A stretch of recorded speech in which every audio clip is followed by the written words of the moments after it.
روزی محشر که جانگداز بود اولین پرسش از نماز بود. سلام و درود بی‌پایان به همه شمایان برادران و خواهران اهل اسلام.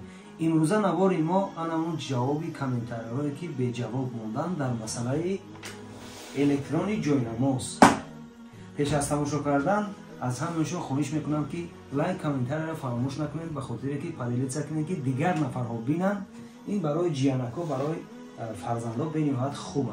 حالا انشاءالله امروز برای شما همش عادی کردم میفهمونید که چگونه است و چند زبان دارد و چه خیلی استفاده بوده میشود. الحمدلله. پیش از همه که کشودمش از همینجا یک تا اینا بطریکه میخوره. الحمدلله 3 بطریکه میخوره. اینا خیلی میبینید 3 بطریکه از اینجا گیرونش میکنیم. گیرون که کردیم الحمدلله اگر بطریه تموم شد با بطریه اینا مونده میشه. این طرف میگرده میشه. الحمدلله اینا کلوبکای گیرون میکنگیش از همیشه است. بسم الله. اینا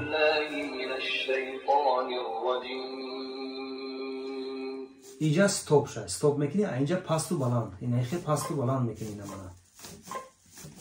اینا از اینجا این اذانش اذان نماز میشود. اینا اذان نماز. الحمدلله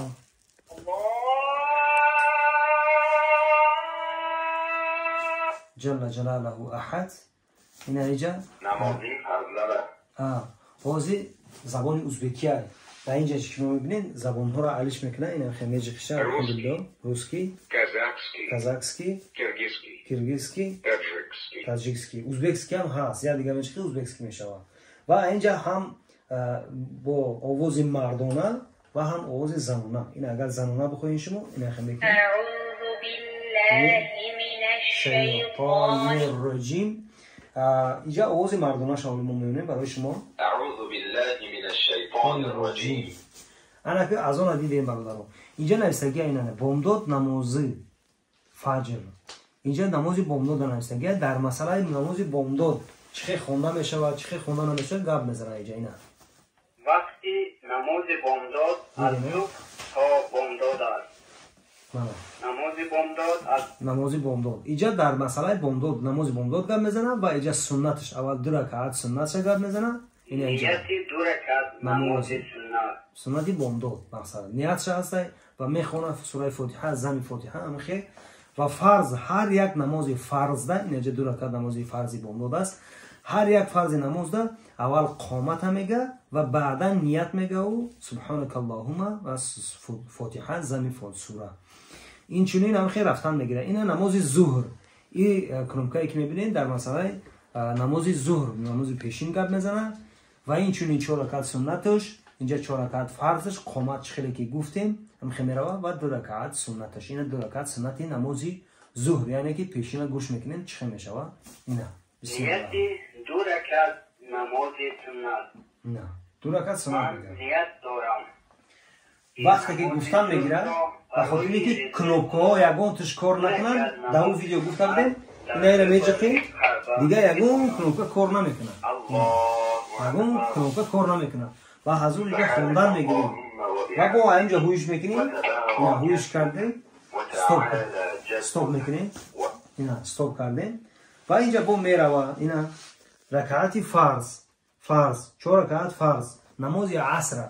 نماز عصر در اینجا کنومکش نوشته که در مسئله نماز عصر گپ میزنه که کی خونده میشود چه خونده میشود و اینجا نیتش میرود. اول 4 رکعت که باشه قامت میرود و سبحانك اللهم فاتحه زمین سوره و نماز شام میرود. چه خیلی که گفتیم نمازها رو در بارش گپ میزنه ولی یک نماز شام گوش میکنیم که چه میگه. بسم الله. نماز شام از غروب آفتاب تا ناپدید شدن او خوانده می شود. نماز شام از 3 رکعت فرض و 2 رکعت سنت عبارت است. چه خیلی گفتم در بارش گپ میزنه که نماز شام کی خوانده می شود و چند رکعت فرض داره چند رکعت سنت داره.